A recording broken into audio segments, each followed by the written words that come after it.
সাল্লাল্লাহু আলাইহি ওয়াসাল্লামের নেতৃত্বে মুসলমানদের একটি বাহিনী ছিল, আর বিপরীত পক্ষে আবু জাহেলের নেতৃত্বে, উতবা সাহেব, আবু সুফিয়ানের নেতৃত্বে বিপরীত পক্ষে আরেকটি বাহিনী ছিল, যে বাহিনী বদর প্রান্তরে একটি সম্মুখ যুদ্ধ সংগঠিত হয়েছিল, যে যুদ্ধের মাধ্যমে আল্লাহ রাব্বুল আলামিন ইসলামকে পৃথিবীর ইতিহাসে একটি বিজয়ী মতবাদ হিসেবে, একটি বিজয়ী মতাদর্শ হিসেবে প্রতিষ্ঠিত করেছেন।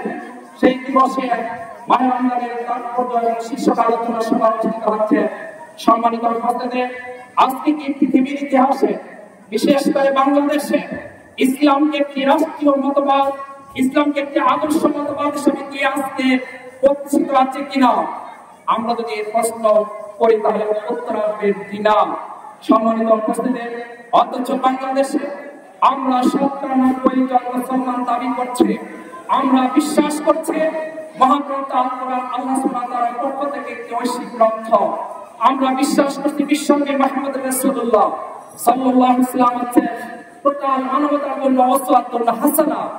এই বিশ্বাস করার পরও কেন আজকে বাংলাদেশে কোরআনের বিধান রাষ্ট্রীয়ভাবে স্বীকৃতি পায়নি?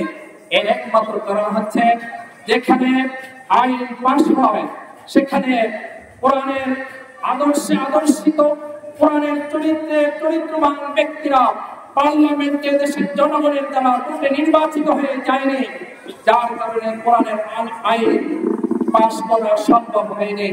বাংলাদেশ জামাত ইসলামী সেই লক্ষ্যে আল্লাহর জমিনে আল্লাহর কোরআনের রাজ প্রতিষ্ঠার স্বপ্নকে সামনে নিয়ে ৩ দফা দাওয়াত এবং ৪ দফা কর্মসূচি বাস্তবায়ন করে যাচ্ছে। সম্মানিত উপস্থিতি, আজকে সমাবেশে আমরা শুধু এক শ্রেণীর ভাইদেরকে এখানে দেখতে পাচ্ছি যারা কালেমায় বিশ্বাসী, পাশাপাশি আজকে যারা কালেমায় বিশ্বাসী নয়, এই এলাকায় অসংখ্য মুসলিম ভাই রয়েছে। যদি এদেশে কোরআনের রাজ কায়েম হয় তাহলে মুসলমানদের পাশাপাশি অমুসলিমরাও তাদের ন্যায্য অধিকার ফিরে পাবে। আকাশ থেকে যেমনি ভাবে মেঘ থেকে বৃষ্টি বর্ষা না হলে সেখানে হিন্দু মুসলিম সকলে সমভাবে ওই বৃষ্টি লাভ করতে পানি যেভাবে পেয়ে থাকে, আকাশ থেকে সূর্য যেভাবে কিরণ আলো দিয়ে সকল ধর্মের মানুষ ওই সূর্যের আলো পেয়ে থাকে, তেমনি ভাবে বাংলাদেশে যদি কোরআনের রাজ কায়েম হয় তাহলে এদেশের সকল ধর্মের মানুষ তাদের মৌলিক অধিকার সমভাবে ভোগ করবে। শুধু তাই না, মুসলমানরা যেমনি ভাবে তাদের ধর্মীয় স্বাধীনতা ভোগ করবে, তেমনি ভাবে অমুসলিমরা, বিশেষ করে যেহেতু হিন্দুদের সংখ্যা আমাদের অন্য ধর্মাবলম্বীদের চাইতে তারা দ্বিতীয় পর্যায়ে আছে, এই জন্য তারাও তাদের ধর্মের স্বাধীনতা সবচেয়ে বেশি ভোগ করতে পারবে। সম্মানিত এলাকাবাসী, এই জন্য আমি মুসলমান ভোটারদের পাশাপাশি অমুসলিম ভাইদের প্রতি আমি উদাত্ত আহ্বান জানাবো, আসুন ২৪-এর এই আন্দোলনের পরে আমাদের সামনে একটি সুযোগ এসেছে আমাদের মত প্রকাশে।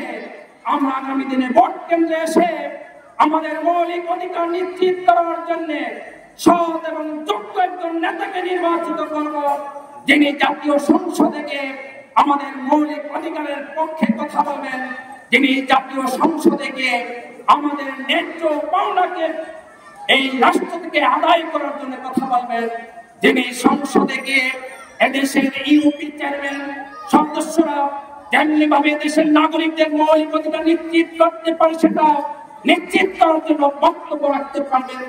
আমরা এমনি ধরনের একজন সৎ এবং যোগ্য নেতাকে আগামী জাতীয় সংসদে চাঁদপুর এবং সদর আসন থেকে, চাঁদপুর সদর এবং হ্যাংচর আসন থেকে আমরা নির্বাচিত করতে চাই। আমাদের শিক্ষিত দায়িত্বশীল জনতা অ্যাডভোকেট শাহজাহান মিয়া, যার মার্কা হবে দাঁড়িপাল্লা, আমরা আসুন সকলে মিলে শাহজাহান ভাই এগিয়ে চলুন, আমরা আছি আপনার সাথে। আমরা আগামী জাতীয় সংসদ নির্বাচনে অ্যাডভোকেট শাহজাহান ভাইকে দাঁড়িপাল্লা মার্কায় বিপুল ভোটের মাধ্যমে বিজয়ী করে আমরা আমাদের মৌলিক অধিকার নিশ্চিত করবো। এই প্রত্যাশা রেখে আমি আমার বক্তব্য এখানে শেষ করছি। আল্লাহ হাফেজ। বাংলাদেশ জিন্দাবাদ, বাংলাদেশ জামাত ইসলামী জিন্দাবাদ। আসসালামু আলাইকুম।